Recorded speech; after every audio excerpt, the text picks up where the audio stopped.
ప్రియ శ్రోతలు, మీ బైబిళ్లు తెరవండి. ఈరోజు మన పాఠం 1 సమూయేలు 1 అధ్యాయం అధ్యయనం చేయబోతున్నాము. ఈ అధ్యాయంలో సమూయేలు జన్మ వృత్తాంతమున్నది. బాలుడైన సమూయేలును తల్లి తెచ్చి ఏలీ అనే యాజకునికి అప్పగిస్తుంది. 1 సమూయేలు గ్రంథం ఒక భక్తురాలి ఆక్రందనతో ఆరంభమవుతోంది. అందరూ రాజు కావాలో అని ఏడుస్తూ ఉంటే హన్నా తనకు కొడుకు పుట్టాలని ఏడుస్తోంది. ఒక మహిళ కన్నీటి మీద దేవుడు తన సింహాసనాన్ని స్థాపిస్తున్నాడు. అడుగో ఏలీ, అతడు ప్రధాన యాజకుడు. షిలోహులో గుడారం ముందు ఆమె ఎంతో భారంతో ప్రార్థన చేస్తూ ఉంటే యాజకుడైన ఏలీ ఆమె తాగిందేమో, మత్తతలో ఏదో మాట్లాడుతూ ఉంది అనుకున్నాడు. ఆమెకు గర్భఫలం కావాలి. అదే వేదనతో ఆమె ప్రార్థిస్తున్నది. ఈ సంగతి తెలుసుకున్న తరువాత అతడు ఆమెను ఆశీర్వదించాడు. హన్నా సమూయేలును కన్నది. ఆమె మొక్కుబడి చెల్లించడానికి ఆలయానికి వచ్చింది. ఎఫ్రాయిము మన్యమందు రామతయం సోఫీము పట్టణ కాపురస్తుడొకడున్నాడు. అతని పేరు ఎల్కానా. అతని తండ్రి పేరు యెకోహాము. ఎల్కానాకు 2 భార్యలు. పెద్దామె హన్నా, చిన్నామె పెనిన్నా. పెనిన్నాకు పిల్లలున్నారు, కాని హన్నాకు పిల్లలు లేరు. ఎల్కానాకు 2 భార్యలుండేటందుకు దేవుడు అనుమతించాడనుకుంటున్నారా? అలా కానే కాదు. బైబిలులో రాయబడినవన్నీ దేవుడు ఆమోదించాడని కాదు. దేవుడు దాపరికం లేకుండా చరిత్ర ఉన్నది ఉన్నట్లు రాయించాడు. పాపం ఏ రూపంలో ఉన్నా దేవుడు దానిని తప్పక శిక్షిస్తాడు. సైతాను చెప్పిన అబద్ధాలు బైబిల్లో రాయబడి ఉన్నాయి. వాటిని దేవుడు గర్హిస్తాడు, అసహ్యించుకుంటాడు. అబ్రాహాము తన దాసీది అయిన హాగరును కూడినప్పుడు ఆ చర్యను దేవుడు హర్షించలేదు, ఆమోదించలేదు. ఆ పాపానికి కలిగిన ఫలితం ఈ రోజు వరకు పెద్ద సమస్యగా పరిణమిస్తూనే ఉంది. అబ్రహాముకు హాగరు ద్వారా కలిగిన కొడుకు ఇష్మాయేలు. అతడు అరబ్బీ జాతికి శిరస్సు. దాన్ని బట్టి యూదులు, అరబ్బులు ఎడముఖం పెడముఖంగా ఉన్నారు. ఎల్కానాకు 2 భార్యలు. ఆ కుటుంబంలో ఈ సందర్భాన్ని బట్టి శాంతి లేదు. బహుభార్యాత్వాన్ని దేవుడు ఎన్నడూ ఆశీర్వదించి ఉండలేదు, ఆమోదించలేదు. ఎల్కానా షిలోహునందున్న యెహోవాకు మొక్కుబడులు, బలి అర్పించాలని ఏటేటా తన పట్టణం విడిచి షిలోహుకు వెడుతూ ఉండేవాడు. ఆ కాలమున ఏలీ యొక్క 2 కుమారులైన హోప్ని, ఫీనెహాసు యెహోవాకు యాజకులు. వీరు 2 భ్రష్టులు, బెలియాలు పుత్రులు. వీరు దేవుని పిల్లలు కారు, సైతాను పిల్లలు. యేసు ప్రభు మేడగదిలో శిష్యులతో ఉన్నాడు కాని వారి మధ్య సైతాను ఉన్నాడు. అతన్ని ఎవరూ ఆహ్వానించనక్కర్లేదు. సైతాను యూదాలో ప్రవేశించాడు. ఆ రాత్రి ఆ మేడగదిని సైతాను భయంకరమైన చోటుగా మార్చాడు. అలాగే షిలోహులో దేవాలయం ఉంది. ఏలీ కుమారుల మూలంగా ఆ దేవాలయ వాతావరణం అపవిత్రమైంది. ఎల్కానా తాను బల్యర్పణ చేసిన నాడు తన భార్య అయిన పెనిన్నాకు, ఆమె కుమారులకు, కుమార్తెలకు పాళ్లు ఇచ్చేవాడు. గాని హన్నా తనకెంతో ప్రియమైనది గనుక ఆమెకు 2 పాళ్లు ఇస్తూ వచ్చాడు. గాని హన్నాకు పిల్లలు లేరు. అయినా ఎల్కానా ఆమెను పెనిన్నా కంటే ఎక్కువ ప్రేమించాడు. పెనిన్నా హన్నాను ద్వేషించింది. ఇద్దరికీ బొత్తిగా పడదు. ఆ ఇంటిలో శాంతి లేదు, సమాధానము లేదు. 2 భార్యలుండడం దేవుని చిత్తం కాదు. అయితే హన్నా ప్రార్థనాపరురాలు. తన బాధను, అవమానాన్ని దేవునికి చెప్పుకుంటోంది. ఆమె వైరి అయిన పెనిన్నా తనను ఎంతో విసిగిస్తున్నది. ఆమె సరిగా భోజనం చేసేది కాదు, ఎప్పుడూ ఏడుస్తూ ఉండేది. ఆమె పెనిమిటి అన్నాడు, హన్నా, నీవెందుకు అన్నం తినకుండా ఏడుస్తావు? 10 మంది కుమారుల కంటే నేను నీకు విశేషమైన వాడను కానా? ఏలీ ఆ రోజు మందిర స్తంభం దగ్గర అరుగు మీద కూర్చొనున్నాడు. అప్పుడు ఆమె వచ్చింది. యెహోవా సన్నిధిలో ప్రార్థన చేస్తూ బహుగా ఏడ్చింది. యెహోవా, నీ సేవకురాలిని, నా శ్రమను చూడు. నన్ను మరువక జ్ఞాపకం చేసుకో. నాకు మగపిల్లను దయచెయ్యి. అతడిని నీకు నీ సేవకు అప్పగిస్తాను. ఆమె ప్రార్థన చేస్తూ ఉంటే ఏలీ ఆమె నోరు కనిపెట్టి చూస్తున్నాడు. హన్నా తనలో తానే ప్రార్థన చేసుకుంటున్నది. ఆమె పెదవులు మాత్రము కదులుతున్నాయి. ఆమె స్వరము వినబడడం లేదు. ఆమె మత్తురాలై ఉన్నదని ఏలీ అనుకున్నాడు. ఎంతసేపు నీవు ఇలా మత్తులో ఉంటావు అని అడిగాడు. శ్రోతలు వింటున్నారా? ఆమె గొడ్రాలు తనకు ఒక కొడుకును ప్రసాదించుమని దేవుణ్ణి వేడుకుంటున్నది. నేను నీకు ఒక దైవ సేవకుణ్ణి కంటాను అని ఆమె మొక్కుకున్నది. అతణ్ణి నీకు నజీరును చేస్తాను అని శపథం చేసింది. నేను నీకు సేవకుణ్ణి కంటాను, అలా నన్ను కనికరించు అని వేడుకున్నది. అక్కడ ఏలీ ప్రధాన యాజకుడు. ఈమె తన దయనీయ స్థితిలో వచ్చి దేవునికి మొర్రపెట్టుకుంటున్నది. ఆమె పెదవుల కదలిక కనపడుతోంది గాని ఒక్క మాట వినపడటం లేదు. ఏమి మాట్లాడుతోందో అతనికి అర్థం కావటం లేదు. ఆ రోజుల్లో పరిస్థితులు అధ్వాన్నంగా ఉన్నాయి. ఏలీ కుమారులు బాగా తాగుతారు. తన కుమారులు ఏం చేస్తున్నది కనపడకుండా కళ్లు మూసుకున్నాడు తండ్రి. ఏలీ నైతిక విలువలు మరిచిపోయాడు. భక్తితో భారంతో ప్రార్థన చేసుకునే హన్నా తన దృష్టికి తాగుబోతుగా కనిపించింది. తాగుబోతులెందరో వస్తున్నారు, ఈమె అలాంటిదే అనుకున్నాడు. నీవు తాగావా? ఎంతసేపు నీ నిషా అని అడుగుతున్నాడు ప్రధాన యాజకుడు. హన్నా అన్నది, నేను మనోదుఃఖము గలదాన్ని, నేను మద్యముతో మత్తురాలను కాను. నా ఆత్మను యెహోవా సన్నిధిలో కుమ్మరించుకుంటున్నాను. నన్ను పనికిమాలిన దాన్ని అనుకోవద్దు. నిట్టూర్పులు విడుస్తున్నాను. నాలో నేనే మౌన ప్రార్థన చేసుకుంటున్నాను. ఏలీ అన్నాడు, నీవు క్షేమంగా వెళ్ళు. నీ మనవిని దేవుడు తప్పక దయచేస్తాడు. ఆమె అన్నది, నీ దృష్టికి నేను కృపనొందుదునుగాక. ఆమె ఇంటికి వెళ్లిపోయింది. ఆ రోజు నుండి ఆమె దుఃఖం మానింది. నిశ్చింతగా హాయిగా భోంచేస్తూ ఉంది. యెహోవా ఆమెను జ్ఞాపకం చేసుకున్నాడు. హన్నా గర్భము ధరించింది, కుమారుణ్ణి కన్నది. ఆ బిడ్డకు సమూయేలు అని పేరు పెట్టింది. నా బిడ్డ పాలు విడిచే వరకు నేను రాను. నా బిడ్డను తెచ్చి దేవుని దగ్గరే విడిచి వస్తాను అన్నది హన్నా. ఎల్కానా అన్నాడు, ప్రభువు తన వాక్యమును స్థిరపరచునుగాక. కుమారునికి పాలు మాన్పించే వరకు అతణ్ణి పెంచింది హన్నా.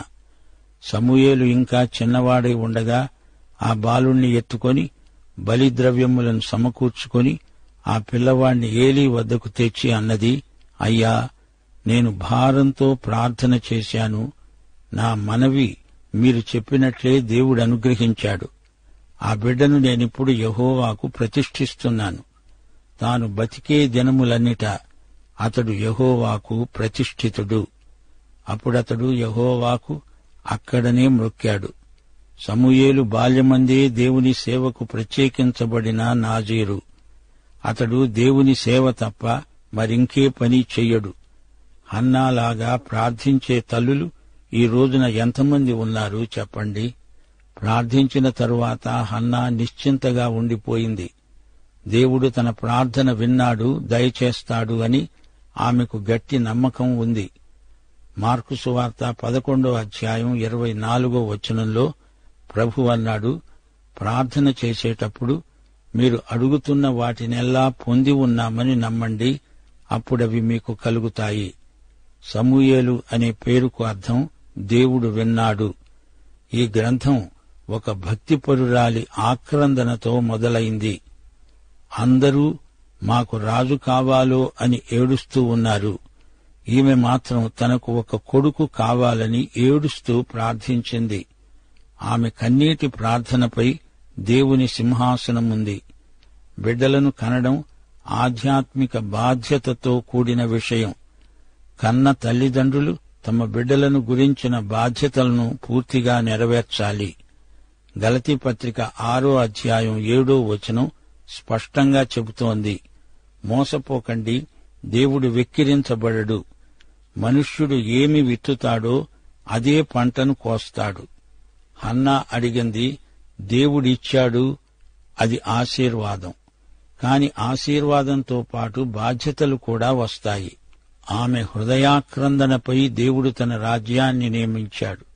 హన్నా ప్రార్థన గెలిచింది. హన్నా సమూయేలును కన్నది. ప్రభూ, నీవిచ్చిన దీవెన ఇదిగో, దీనిని నీకే ప్రతిష్ఠిస్తున్నాను అని చెప్పింది. పూర్తిగా తన సేవకుణ్ణి యావజ్జీవిత సేవకు ప్రభువుకు ప్రతిష్ఠించింది. దేవునికి స్తోత్రం. ప్రియ సోదరీ సోదరులారా, ఈ గ్రంథంలో సమూయేలు, సౌలు, దావీదు ముగ్గురు వ్యక్తులు కనిపిస్తారు. ఈ ముగ్గురి వ్యక్తిత్వాలు విభిన్నమైనవి, విచిత్రమైనవి. దావీదు యూదాగోత్రం నుండి వచ్చాడు. సౌలు అలా కాదు. దావీదు దేవుని హృదయానుసారి అయిన వ్యక్తి. హోషేయ గ్రంథం 13వ అధ్యాయం 11వ వచనం దేవుడన్నాడు, కోపము తెచ్చుకొని నీకు సౌలు రాజును నియమించాను. క్రోధము కలిగి అతణ్ణి కొట్టివేస్తున్నాను. మానవుల వ్యక్తిగత జీవితాలలో, జాతులలో, చరిత్రలో దేవుడు ఈ రోజున పనిచేస్తున్నాడు.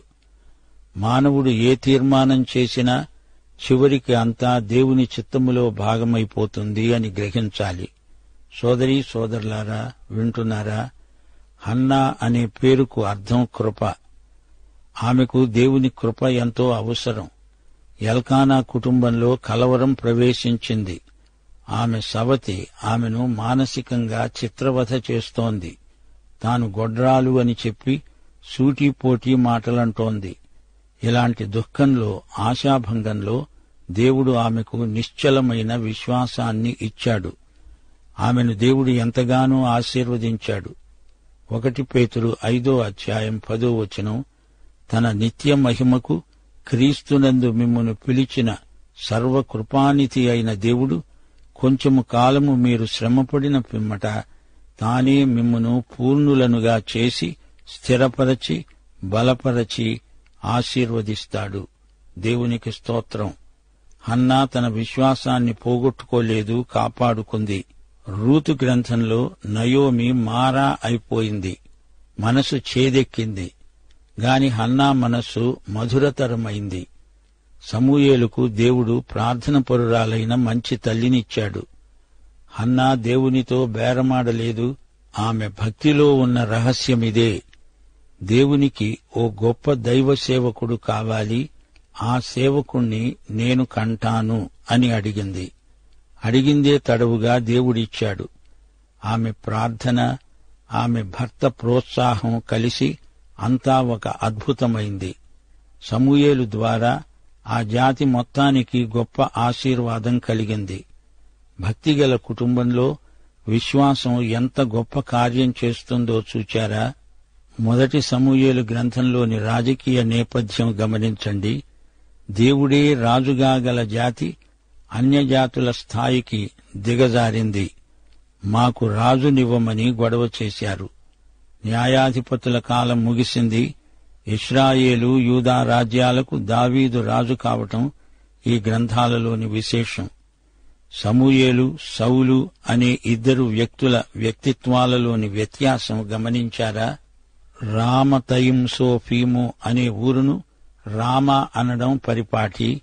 ఈ ఊరు యెరూషలేముకు ఉత్తరాన 25 కిలోమీటర్ల దూరంలో ఉంది. అది కొండసీమ. అది సమూయేలు పుట్టిన ఊరు. సమూయేలు సమాధి కూడా ఇక్కడే ఉంది. ఎల్కానా అనే వ్యక్తి ఎఫ్రామీయుడు. అయితే ఎల్కానా, సమూయేలు లేవి గోత్రము నుండి వచ్చినవారు. హన్నా గొడ్రాలని చెప్పి రెండో భార్యను చేసుకున్నాడు ఎల్కానా. సైన్యములకు అధిపతి అయిన యెహోవా అనే నామధేయం పాత నిబంధనలో తరచుగా వినవస్తుంది. సైన్యములకు అధిపతి అని యెహోవాను పేర్కొనడం పాత నిబంధనలో ఇదే మొదటిసారి. దేవుడు మహాశక్తి సంపన్నుడు. పరలోక మహాసైన్యములను పరిపాలించే దేవుడు యెహోవా.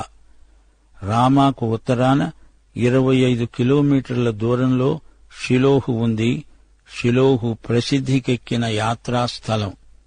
ఎల్కానా హన్నాకు 2 పాళ్లు ఇచ్చాడంటే ఆమెకు పిల్లలు లేకపోయినా ఉన్నట్టే భావించి ఆమెకు 2 పాళ్లు ఇచ్చాడని గ్రహించాలి.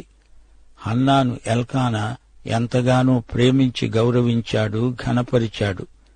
హన్నా వైరి పెనిన్నా, అంటే పెనిన్నాకు హన్నాకు మధ్య సవితి మత్సరం.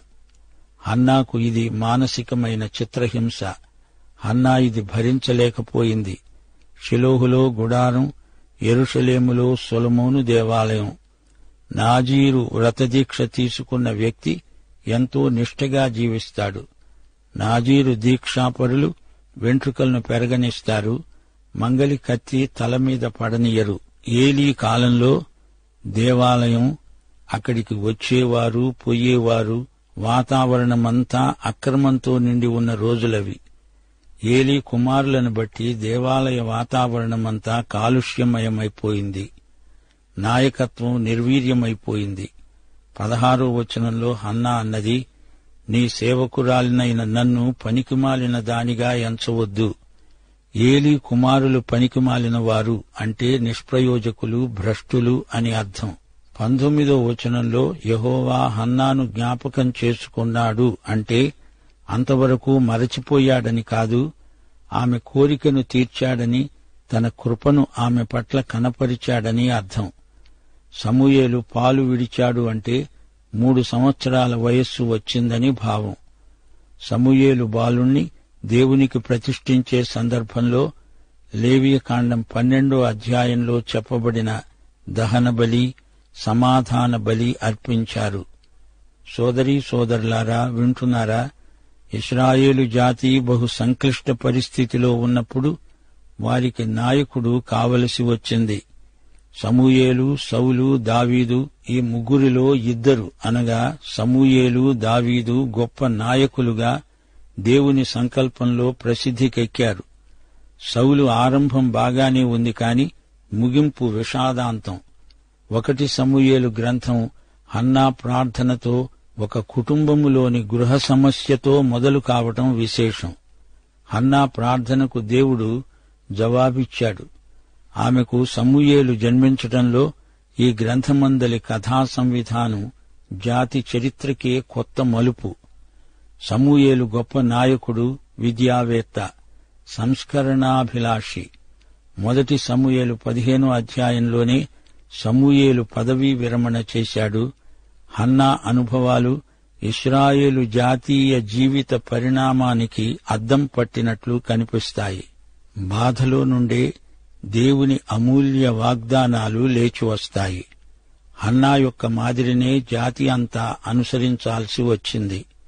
నాయకత్వం దేవుడిచ్చేది అయితేనే సఫలమవుతుంది, లేకపోతే అది కాస్త విఫలమవుతుంది. సోదరీ సోదరులారా, ఈ అధ్యాయం ముగింపులో కొన్ని ముఖ్యాంశాలు మీతో పంచుకోగోరుతాము. సమూయేలు పుట్టుక ఆశ్చర్యం. గొడ్రాలు బిడ్డను కన్నది. అలాగే బైబిలులో ఇలాంటి సంఘటనలు కొన్ని ఉన్నాయి. శారా, రెబ్కా, రాహేలు, సంసోను తల్లి, ఎలిజబెతు మొదలైన వ్యక్తులున్నారు. వారందరూ ఇలాగే బిడ్డలను కన్నారు. దేవుడు హన్నా ప్రార్థన విన్నాడు. సత్వరమే జవాబిచ్చాడు. సమూయేలును కని హన్నా ఆ బిడ్డను దేవునికిచ్చింది. దేవుడు విశ్వసనీయుడు.